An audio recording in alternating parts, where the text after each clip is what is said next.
आप एक बार सोनम से थोड़ा आई लव यू बोलवाई दिया कना गेले खेसारी लाल हो नुका गेले एक बार आप अपने तरफ से आई लव यू बोल दीजिए इनको।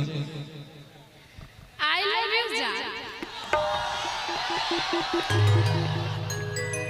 आप बताओ इस सब के सोझा में तोरा आई लव यू कल का कोई बोलता ही नहीं। आई ठीक है हाँ कोनो बात नहीं आइए। हाँ अब हम समझ रहे हैं आप किस चीज को पसंद करना चाहेंगे। कहावत है कि जिधर देखो इश्क के बीमार बैठे हैं 1200 करोड़ 520 लाख। हाँ अभी चारों तरफ लोग फैलल रहे ई चढ़ले तो सब दौड़ दौड़ कैले ते कहावत याद आया कि जिधर देखो इश्क के बीमार बैठे हैं हजारों मर गए लाखों तैयार बैठे हैं। देखिए कितने लोग हैं यहाँ पे एक मैं भी हूँ। जिधर देखो इश्क के बीमार बैठे हैं हजारों मर गए लाखों तैयार बैठे हैं और सब बर्बाद होते हैं लड़कियों के पीछे। कहते हैं कि मोदी जी के वजह से बेरोजगार बैठे। गौरव भैया एगो हालात आरो छे हियों का कहा ना हम जाने छिए कि कोनो उपजा रोप दलो तो 2 दिन में उ पनैक जैते। हम जाने छो कि कोनो उपजा रोप दलो तो 2 दिन में पनैक जैते। इन्ने तो ठीक छे ऐ सोनम जी के देख के ई सब सनैक जैते। मतलब बिना सन कहने तू नहीं मानला एको राती ने अरे हमको भैया धर्राटे काट रहे हड़ताली हो जा भाई। हमको शुरुआत से ही पता है कि आप आवारा हैं। देखिए अब शुरुआत करते हैं कि एक गाना आज से लगभग 4-5 साल पहले मैंने गाया था और काफी चला था गाना। उसके बाद उस ट्रैक को अभी भी लोग रिपीट करके गा रहे हैं। बहुत लोग गाए हैं सब लोग हम भी दोबारा गा दिए हैं। तो उससे करते हैं। अब देखिए आगामा छठ तो छठों में बहुत जगह मेला लागे छै त मेला में सोनम के जे छै सैया जी वो बेचारा दुकान क्या ले लगे जिलेबी के ठीक। अब सोनम कल के से हो तू कमेबो कि हमरा मेला घुमेबो हमरा मेला घूमे के मन छै त पति कल के धो बरगाई से 2 दिन के मेला से कमाई लिए दे तोरा तो बाद हम घोरा। अब बेचारी बड़ा परेशान कल के जब जब हमार सैया एहन लोभी मिल गया जब जब कोनो मेला लागे या कैसे 2 दिन कमाई नहीं दे तब तोरा घुराए देबो 2 दिन बाद मेले खत्म हो जाए ठीक। एकरा से नहीं रहल गेले त अपना सखी से कैसे बड़ा सुंदर भाव में बड़ा प्यारा गाना है। देखिए और सब लोग सुने होंगे मेरा अपना गाना है बहुत चला है इसके लिए ही रखिएगा कि जब से अरे चढ़लई दिवाली गे कि रोज रहै छियै खाली गे आ इतने टा नहीं कि जब से चढ़लई छठ पूजा गे आ नहीं करे कम कोनो दूजा गे कि मिलल सैया हमर हेवी गे आबे छै मेला में जिलेबी गे। आया जाए हम उठाए म्यूजिक से लेंगे हम ही लेते हैं ना। हम जिस स्पीड से आएंगे उसी से रहिएगा स्पीड को ट्रांसफर मत करिएगा। हाँ काल करें कि जब से चढ़लई छठ पूजा नहीं करे कम कोन दूजा गे आएगा कि मिलल सैया हमर मिलल सैया हमर मिलल सैया हमर हे मिलल सैया हमर हे बेचे मेला में जिलेबी मिलल सैया हमर हे बेचे मेला में जिलेबी जब से चढ़ल पूजा के करे कम कुन दूजा गे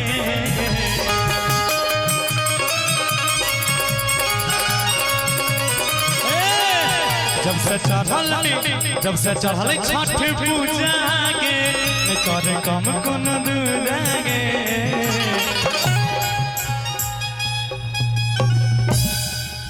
अब कहीं औरत वाला गाना औरत वाला भाव नहीं बीच फिर गलत बात है। हाँ श्रीमान से थोड़ा श्रीमती में हाँ सही बात।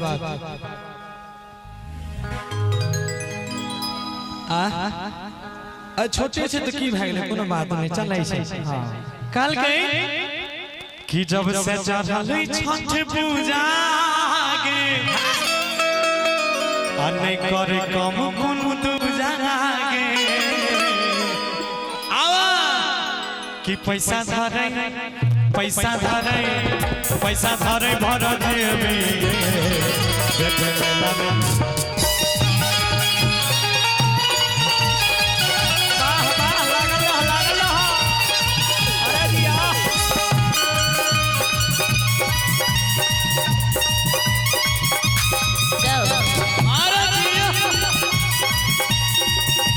गोदी में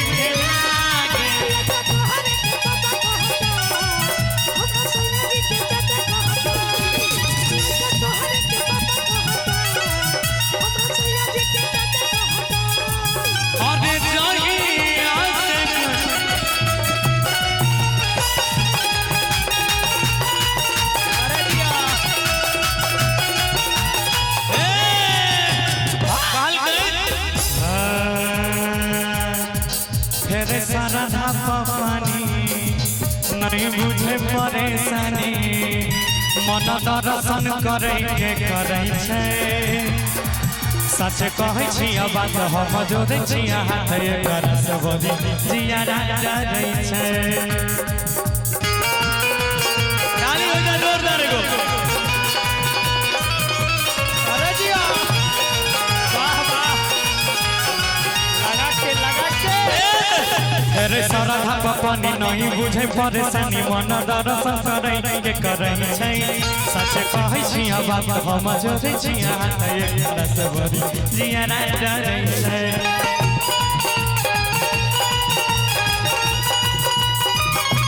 ओहो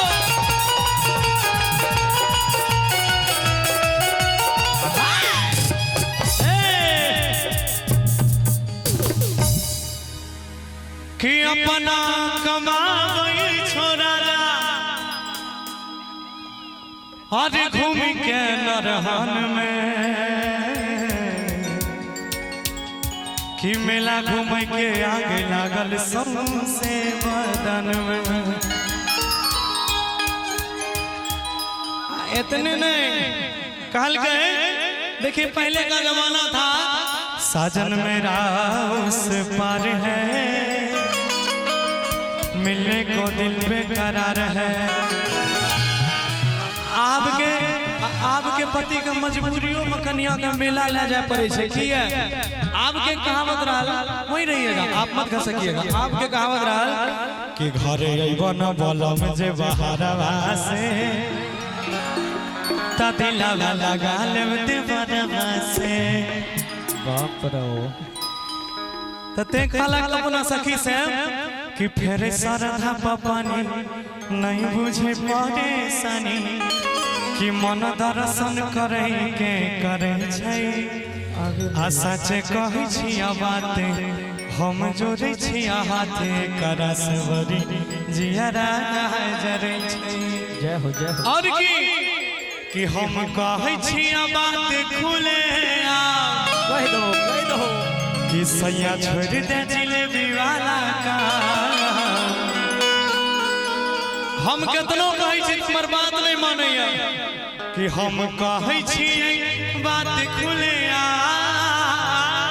अरे दिया फुलझड़ी सैया छोड़ दे जिलेबी वाला का। धर के रखिए एकदम धर के रखिएगा। आइएगा कि छने बाती फर बेटे मेला में।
एक बार मुर्गी फिर से दिखाइएगा।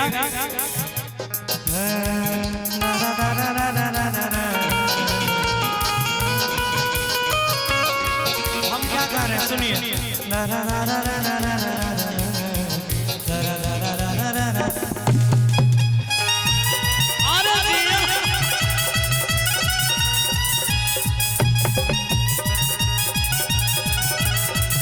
हाँ एकदम सीधा चले जाइए आप, सीधा चल जाओ खेसारी लाल वाला टोन लास्ट में इस सिखा दिया, लास्ट में चल जाइए आप। दोसर पेड़ कैसे को ना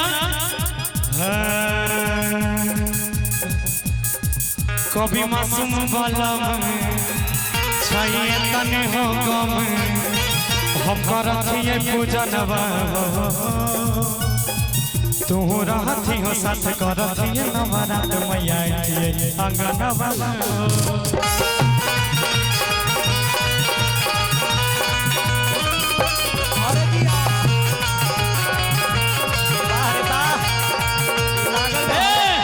कभी मासूम वाला चाहिए तने हो कम हम करथिए पूजा नवा तू रहती हो साथ करथिए नवरात मैया अंगनवा।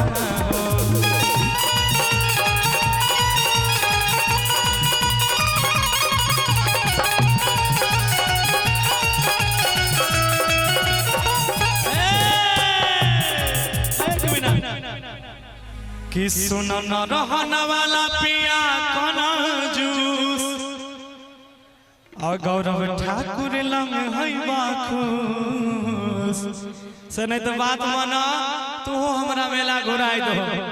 अच्छा नरहन के लोग तो कंजूस नहीं छै नहीं छै। अच्छा जो जो कंजूस नहीं है हाथ खड़ा कीजिए, बस सब कंजूसे हैं। अरे यार देखिए देने के लिए जरूरी नहीं है कि आप केवल किसी को पैसा ही दे सकते हैं, आप अपना प्यार भी दे सकते हैं, आप सम्मान भी दे सकते हैं। वो होता है असली अमीरी। पैसा डाला से जो लोग अमीर भे जाती तो बिल गेट्स के तलाक नहीं होती, ओकरो कन्या वगैरह छोड़ के चल। वाह 10 टका दे तो अमीर भाग लगा 20 टका दे मारो। चलिए कोई नहीं, प्यार है आपका, ये हमारे तरफ से आपकी तरफ से हमको, हमारे तरफ से सोनम को लीजिए। हाँ आप एक बार सोनम से थोड़ा आई लव यू बोलवाई दिया कना गेले खेसारी लाल हो नुका गेले। एक बार आप अपने तरफ से आई लव यू बोल दीजिए इनको। आई लव यू जान। आप बताओ इस सब के सोझा में तोरा आई लव यू कल का कोई बोलता ही नहीं। आएगा कि न रहन वाला नहीं बना कनजूस आ तोहर नाम की छा कि गोविंद यादव छै बड़ी खुश। आएगा जोरदार ताली के साथ सब कोई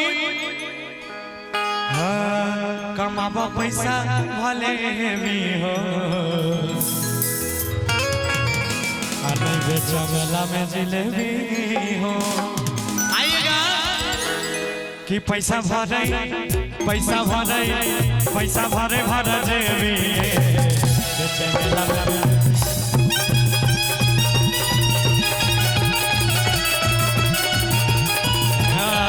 मिला सैया हमर बेचा मेला में जिलेबी।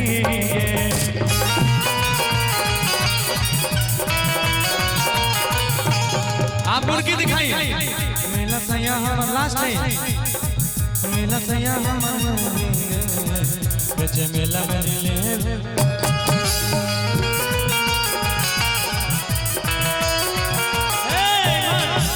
एक बार इधर भी हाँ आइएगा।